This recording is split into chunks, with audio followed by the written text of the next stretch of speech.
Jeg er i gang med at lave aftensmad, og jeg har et lille tip, jeg vil dele med jer omkring broccoli. Jeg ser så mange reklamer på sociale medier for funktionelle fødevarer, men faktisk så har et helt almindeligt broccoli også funktionelle egenskaber. Hvis du fx kombinerer broccoli med sennep, så øger du dannelsen af det bioaktive plantestof sulforafan, som har en række sundhedsfordele. Jeg har her noget dampet broccoli, og jeg vil nu lave en dressing bestående af sennep, olivenolie, salt og peber, måske lidt citron og hvidløg.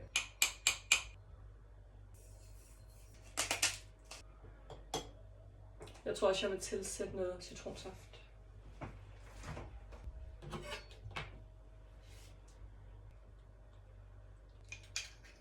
Jeg elsker den her sennep fra Netto.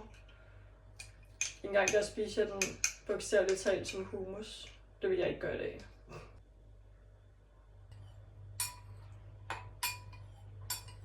Nu er det her rødt godt sammen, og så vil jeg bruge det som tilbehør til min aftensmad.